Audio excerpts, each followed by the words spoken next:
Welcome back to the show. We're talking about the impact that Fidel Castro had, not just in Cuba, but also on the world stage. Let's get back to our panel. Let's go to Beijing. Jia Xiudong, the relationship that China had with Cuba, it was a relationship that evolved over the years, didn't it? In the beginning, there were tensions between Cuba and China, given that Castro supported the Soviet Union, and there were tensions between China and the Soviet Union. How and why did that relationship change over the years? Yes, indeed. China-Cuba relationship suffered a kind of setback shortly after the establishment of diplomatic relations between China and Cuba against backdrop of Cold War, because Cuba at that time sided with this former Soviet Union, and also that was the time then China began to normalize relations between with the United States, and so in the 60s and 70s, the relationship between China and Cuba actually did not progress as expected by people in China. But at the end of Cold War, after the end of Cold War and the collapse of former Soviet Union, the relationship between the two countries began to change and also change dramatically. So that period of relationship in Cold War was very brief compared with the 56 years of history of relations exchanges between the two countries. Ever since then, the two countries have developed a very friendly relation with very frequent senior level exchanges, close economic trade relations, and people-to-people exchanges. Anton, what was the nature of the relationship between Castro and the Soviet Union? Of course, Soviet Union, the Stalinist era was over. Khrushchev was in power. How did he relate to Castro and Cuba? Well, as Piero mentioned earlier, and I agree with him completely, the relationship was not the one between master and puppet. It was a lot more complicated, with the tail wagging the dog quite often. But it started off on the right footing because Castro's revolution, the Cuban Revolution, came at a time when Khrushchev was de-Stalinizing the Soviet Union. And after beginning to figure out who these guerrillas who had come to power in Havana actually were, the Khrushchev regime very quickly used the Cuban Revolution as a way for the Soviet Union to appeal to the third world. The Cubans were portrayed in the Soviet media as genuinely popular revolutions with an enormous amount of local support, who had come to power as a result of fighting, but in a reasonably bloodless way. And in the 1950s, and especially in the 1960s, as Khrushchev was trying to overcome the horrors of the Stalin regime, this image of bearded revolutionaries with an enormous amount of popular support in the early stages in Cuba, the palm trees, the warm weather, which was always, of course, attractive for people who lived in the USSR, was this image that the Soviets really cultivated as part of the de-Stalinization campaign. But in addition to that, the Soviet Union began to involve itself in the decolonizing world, in what used to be called the Third World, in the late 50s and the early 60s. And the Cuban Revolution was its breakthrough into the Third World, but also a way to appeal to African countries and Southeast Asian and South Asian countries. And so the Soviets ran with the Cuban Revolution as an example of how to do things. And in a time when the Soviets were making enormous breakthroughs in the space race, for example, with Sputnik in '57, with Yuri Gagarin in '61, this was part of a package of Soviet messianism that was supposed to appeal to the third world. And when you just get, I'd like the audience to think, if you were alive in April of 1961, with Yuri Gagarin becoming the first man in space, the first Soviet astronaut, and then within the same week, the Bay of Pigs invasion failing, if you were in the third world, whose version of modernization and development would you rather follow, the American one or the Soviet one? And the Soviets milked it for all it was worth. And Cuba was an essential component of that projection in the 1960s. Right, Piero, at the time of the revolution, what was the response in the United States? You have this young, bearded revolutionary sweeping down from the mountain, taking over a country which is so close to the United States, 90 miles off the US coast. Eisenhower and Castro were interested in a modus vivendi.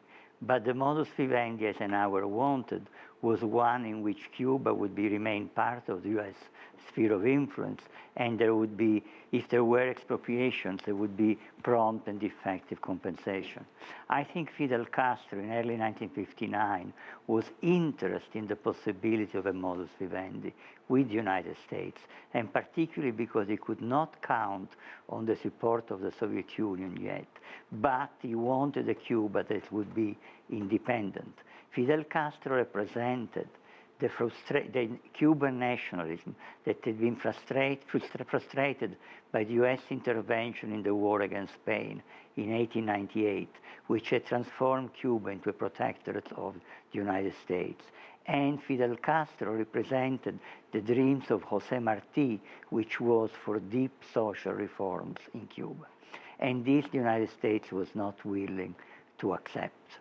On the other side, there were two people close to Fidel Castro who from the beginning did not believe in the possibility of a modus vivendi with the United States and who were communists, Raúl Castro and Che Guevara. Jia Xiudong, I want to look at another big role that Fidel Castro played, and that was his role in the Nonaligned movement. Cuba, of course, became the president of the Nonaligned movement in 1979. What did that do for Cuba's influence and indeed Castro's influence around the world? Not much. What did was what Cuba had done in Africa, and that is what made Cuba president of the Nonaligned. And where Cuba had to fight against the Chinese, by the way, because relations between Cuba and China were very bad between 1965 and the mid-1980s. All right. Jia Xiudong, what is your view on that? What kind of influence did Castro and Cuba have in the Nonaligned movement? Cuba is a member of the Nonaligned movement, while China is not. And China is just an observer to the Nonaligned movement. However, China supports the goals of Nonaligned movement. Cuba's role in the Nonaligned movement, its role is mixed. However, it has played a leading role. It supports the development of Nonaligned movement and provides support to the movement. So, especially in the past 2 decades, after the in the past 2 decades, when the Nonaligned movement was losing some of its steam, Cuba has become a manner in some sense, a banner for the Nonaligned movement. Okay, Anton, I have to ask you this. We've got about a minute left. Sure. Cuba's role in the Cuban Missile Crisis, or rather Castro's role in the Cuban Missile Crisis? Quite often, Castro was willing to risk much more than the Soviets were, which again goes against the prevailing narrative, which is oversimplified. Whose idea was it to put missiles in Cuba? Well, it was both Castro's and Khrushchev's. They had sort of slightly different goals that they were trying to achieve. After the Bay of Pigs, of course, for the Cubans, it was protection. For the Soviets, this was a way to balance out the nuclear weapons that were placed around their borders, such as in Turkey, for example, with placing nuclear missiles off of the coast, not on the border, but off the coast of the United States. So this was a mutually convenient gamble, which the Soviets lost. And by the way that Khrushchev decided to settle the crisis after the 13 days of its acute stage was very unpopular with Castro, because the Cubans felt like they were left out of the main decision-making in the last moments of the crisis. And this poisoned the relationship to a certain extent, which was difficult as it was already. But wasn't one of the concessions that the United States made in those negotiations a compromise, if you like, the fact that they assured Khrushchev that they would not invade Cuba? Yes, and the United States also made the promise that it would remove the missiles from Turkey, although that was never made public by request of the United States. Okay, very quickly, Piero. No, there was no guarantee that the United States would not invade Cuba. As Dean Rusk told the Senate Foreign Relations Committee in a closed hearing, because this was predicated on 2 things. One, that United United Nations inspectors would oversee in Cuba the dismantlement of the missiles, Right. and Fidel Castro refused. And then Kennedy added another condition, that there would be no subversion coming from Cuba. Right. And that's a very elastic condition. Okay. And the Cubans never believed that there was a non-aggression guarantee, and they were right. That's where we have to leave it, gentlemen. Thanks to all of you for being with us.